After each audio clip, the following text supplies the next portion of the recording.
Hola, buenas noches, bienvenidos a mi canal de YouTube. Hoy jueves 30 de abril del 2020 estoy grabando este vídeo, que es la primera parte. ¿Y por qué estoy grabando la primera parte después de haber grabado la segunda parte? Porque se me ha borrado el vídeo.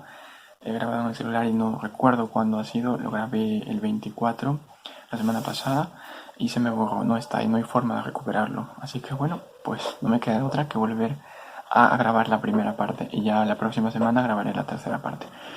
Bueno, pues este vídeo pues que lo he grabado después de bastante tiempo y vamos a continuar con este segundo proyecto en este canal que trata precisamente sobre los diálogos de Platón. Ya tenemos algunos de ellos publicados en el canal, como por ejemplo la Apología de Sócrates, el Critón, el Gorgias y el Protágoras. Y ahora le toca el turno al Fedón, o acerca de la inmortalidad del alma, porque ese es el tema de conversación entre Sócrates y sus discípulos el último día de vida de Sócrates, es decir, el día de su muerte, el día señalado para beber la cicuta. Cicuta es un jugo proveniente de una planta que produce parálisis y la muerte. Y bueno, sabemos que, para hacer un resumen un poquito y pues ubicarnos en contexto, en la apología de Sócrates, Sócrates hace su discurso de defensa ante sus acusadores que pues le han acusado por impiedad y por corromper a la juventud. Una acusación pues que en último término es más bien una tapadera. Ellos no están dispuestos a admitir, como muchos, que Sócrates les sorprende, porque son muchos los que creen saber los que no saben. Sócrates, sin embargo, no cree saber lo que no sabe. Él es un filósofo, él busca la verdad a donde ésta la lleve y pone a los demás en disposición para que también busquen esa verdad.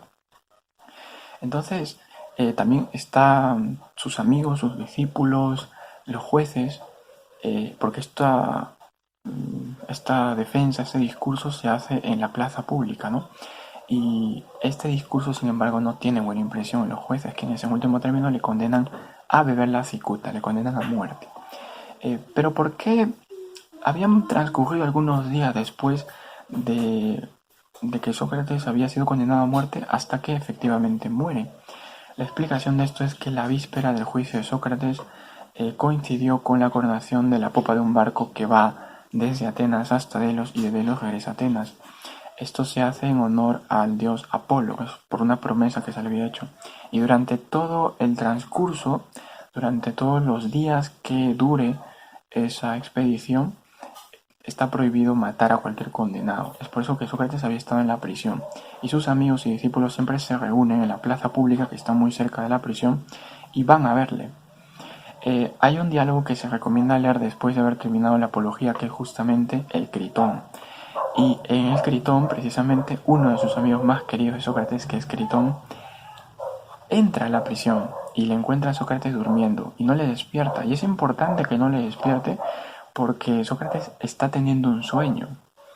Y Critón ha llegado pues muy preocupado, él piensa que ya es una carrera contra el tiempo. Él dice que el barco que viene de Delos viene hoy, o sea que te quedan unas pocas horas de vida.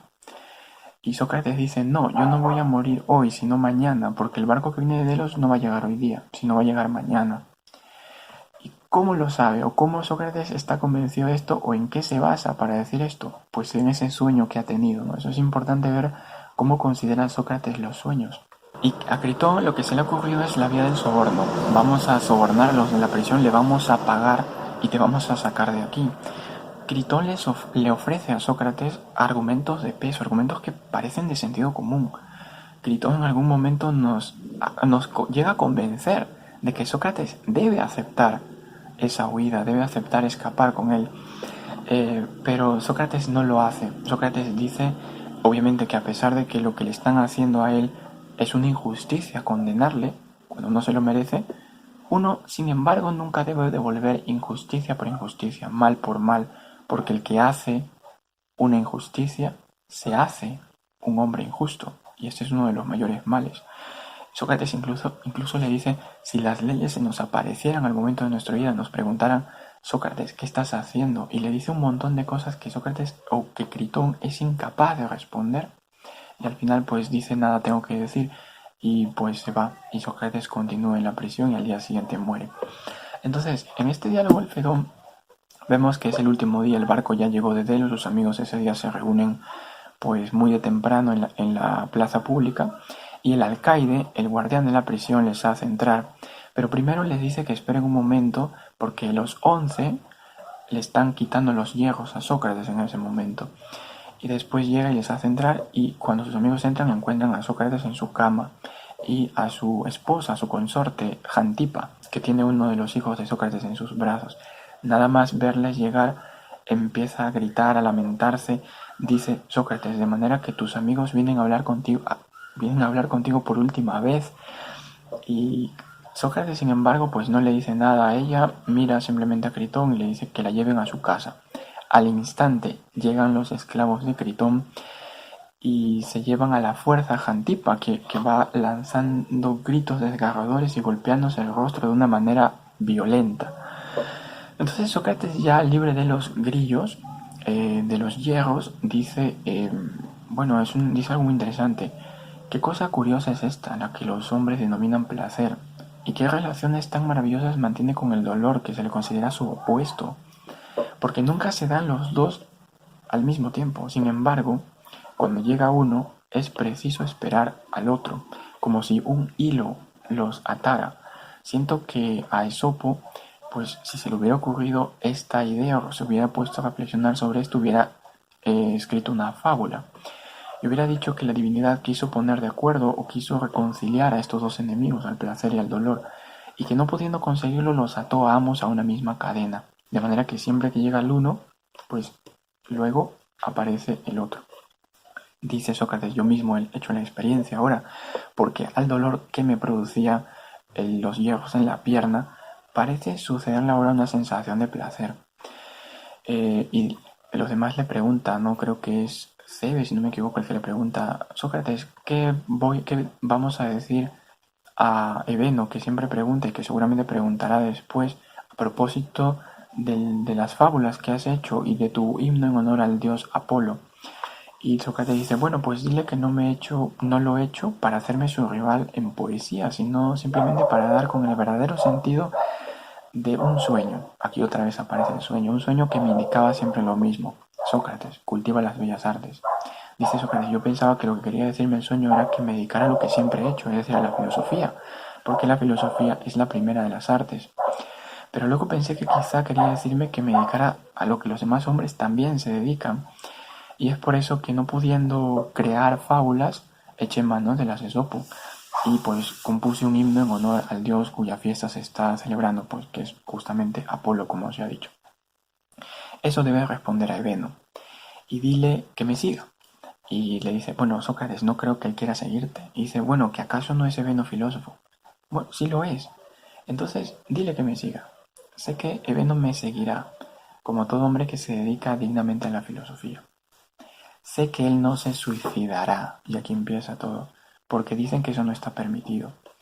Luego le dicen: Sócrates, ¿cómo puedes conciliar la idea de que no está permitido suicidarse? Sin embargo, el filósofo debe querer seguir a todo aquel que se muere.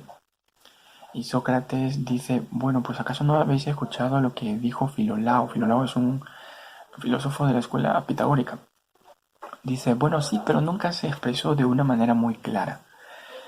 Antes de continuar la respuesta de Sócrates, o cómo empieza, pues partiendo o analizando Sócrates esta cuestión, vamos a volver a este momento de los sueños, porque también me he acordado que en la Apología Sócrates afirma la existencia junto a él de un genio o demonio o una voz de la divinidad que nunca se aparece cuando Sócrates ha resuelto hacer algo que debe hacer, sino más bien al contrario, se aparece cuando Sócrates ha resuelto hacer algo que no debe hacer, indicándole otro camino. Y el sueño que Sócrates tiene en el Critón, cuando Critón entra y le encuentra durmiendo, ¿cuál es? Es que dice que estaba soñando con una mujer muy bella que le decía: Sócrates, en 3 días llegarás a la fértil tía. Es por eso que Sócrates está convencido de que no va a morir ese día, sino después. Es importante también mencionarlo porque hay un filósofo posterior de la edad del periodo moderno que es considerado el padre del racionalismo, que es René Descartes, francés. Si habéis leído las meditaciones metafísicas de Descartes, pues seguramente también os habrás pillado algo con respecto a los sueños, pero bueno, solamente para mencionarlo.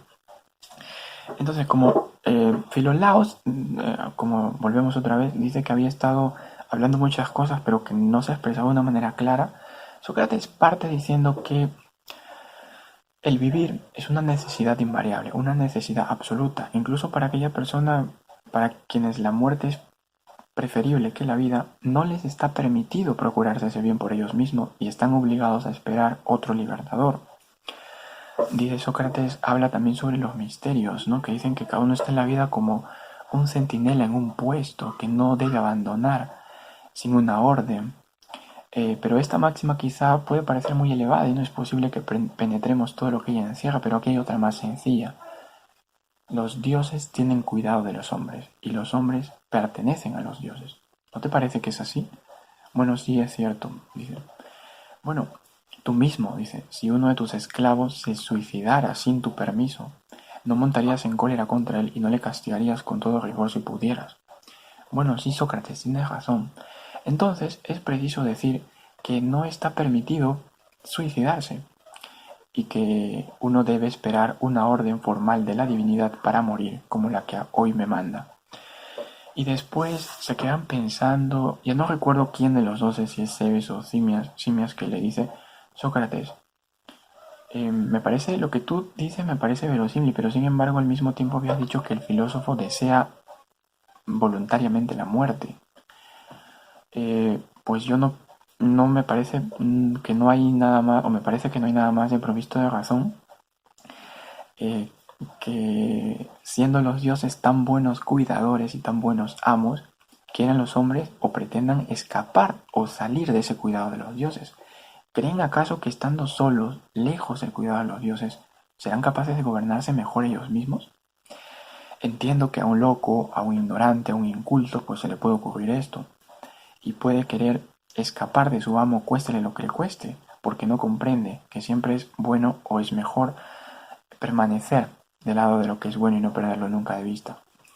Y si lo hace, lo hará sin razón, pero el filósofo, el hombre culto, pues debe querer permanecer siempre bajo el cuidado de esos dioses, de lo que infiero todo lo contrario de lo que tú decías, que más bien a los sabios les aflige el tener que morir, y a los ignorantes, a los locos, les regocija.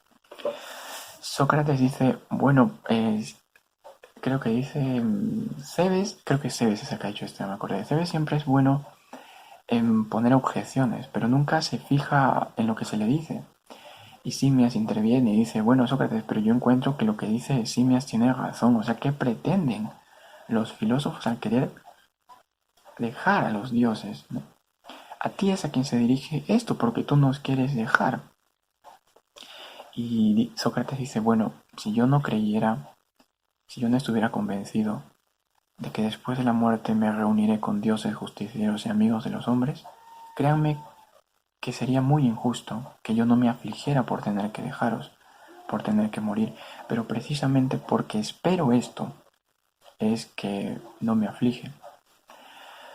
Entonces los demás le dicen, Sócrates, pero por favor, haznos partícipes de esas convicciones tuyas, ¿no? Es preciso pues conocer en qué se basa Sócrates para pensar esto. Sócrates empieza diciendo que en realidad la vida del filósofo es una preparación para la muerte. La vida del filósofo es una meditación para ese momento y sería ridículo que, pues habiéndose preparado toda la vida, cuando llegue la muerte el filósofo quiera retroceder, ¿no? Y le dice, ¿te parece la muerte o decimos que es la muerte algo que no es nada? Sócrates tiene la costumbre de preguntar, bueno, también en otros diálogos esto, ¿no? ¿Es la justicia algo o no es nada? Eh, también, pero Sócrates, mejor dicho, Sócrates es más conocido por preguntar qué es, por ejemplo, qué es la justicia, qué es la virtud, qué es el bien, qué es la belleza. Sócrates pregunta qué es, pide una definición. Definir algo es poner límites a esa cosa, es decir en lo que esa cosa consiste. En un sentido, Sócrates, que busca la verdad, es un buscador de esencias. Esencia es un principio constitutivo del ente que hace que esa cosa sea, o que le hace a esa cosa ser lo que es lo que hace que un caballo sea un caballo, la esencia del caballo, lo que hace que un caballo sea un ser distinguible de otros seres. lo que es propio, lo que le es suyo, ¿no? Sabemos que había un problema, pues, anteriormente en la filosofía presocrática, porque todo está cambiando. Si todo está en constante cambio, ¿qué es lo verdadero? ¿Qué es lo que permanece? ¿Qué es lo que puede dar razón? ¿Qué es lo que podemos decir que es algo por detrás de sus múltiples apariencias?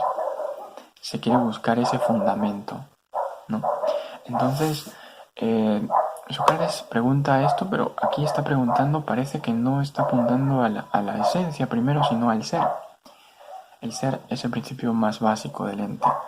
Para que digamos, o para decir que una cosa es lo que es, o para que una cosa sea lo que es, primero tiene que ser. Entonces Sócrates aquí está apuntando directamente al ser. Dice, decimos que es la muerte algo o que no es. Bueno, sí, es algo. Y luego dice, decimos que la muerte es la separación del alma del cuerpo de manera que el alma queda de un lado y la muerte queda de otro. Pues sí. Bueno, dice, luego cambia la pregunta y dice, ¿te parece propio de un filósofo buscar lo que se llama el placer, como el placer de beber o el de comer?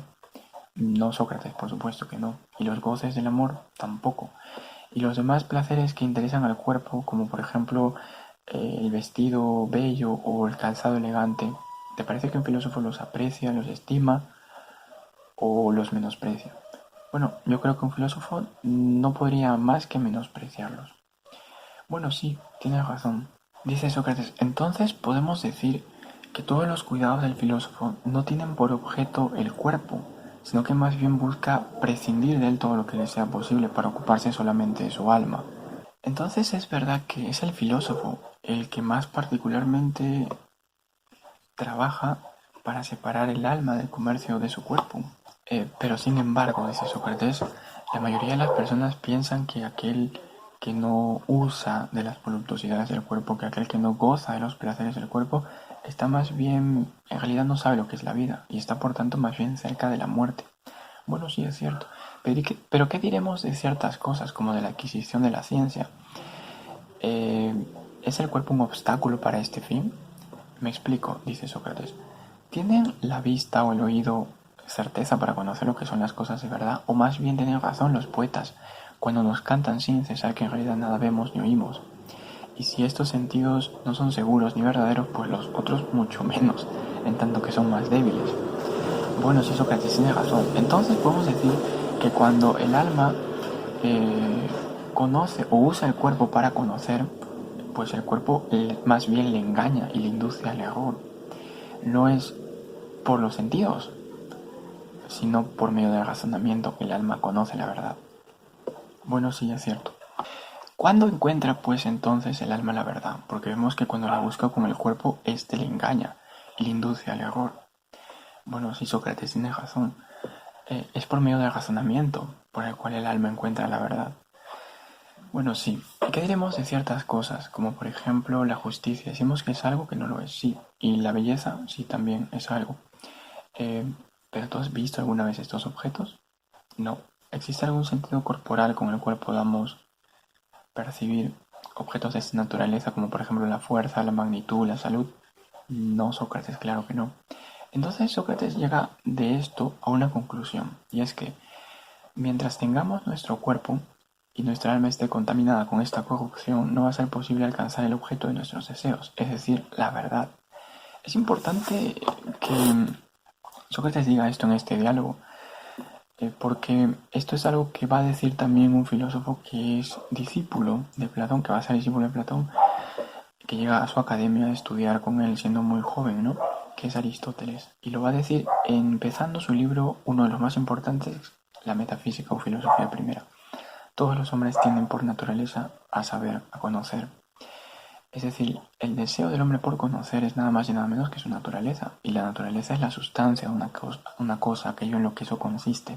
Lo propio del ser humano es el deseo de conocer. Por eso que luego Aristóteles define al hombre como un animal racional, ¿no? Pero bueno, entonces parece que Sócrates es este arquetipo del filósofo, el que busca la verdad, donde esta verdad la lleve. Entonces, esto es lo que dice, ¿no? Mientras tengamos cuerpo no podemos conocer la verdad. ¿Por qué? Porque pues hay una necesidad también que tenemos que cuidar del cuerpo. Además están las enfermedades que turban nuestras investigaciones.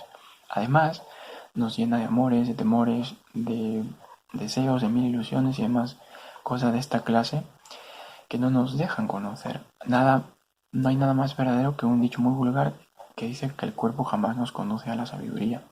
Porque en último término, ¿quién es o de dónde provienen todas las guerras, las ediciones, los combates? Sino el deseo por ejemplo, las guerras no tienen otro origen que el afán de armarse de riquezas. Y nos vemos forzados a amasarlas por el cuerpo y sus caprichos, y para atender como esclavos a sus necesidades. Entonces, una de dos cosas es cierta, o que no conozcamos nunca la verdad, o que la conozcamos después de la muerte. Porque después de la muerte, estando ya el alma separada de su cuerpo, eso es lo que es la muerte, se pertenecerá a sí misma y podrá conocer las esencias puras de las cosas. Entonces, eso es lo que dice Sócrates. Y vamos a dejarlo hasta ahí. Y ya, bueno, en el otro vídeo pues ya se continúa con lo que sigue diciendo después, ¿no? Entonces, bueno, hasta ahí vamos a dejarlo ahora. Espero que os haya servido de algo. Y bueno, pues nada más.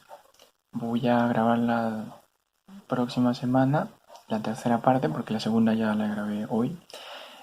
Así que bueno, gracias por ver este vídeo y me despido. Adiós.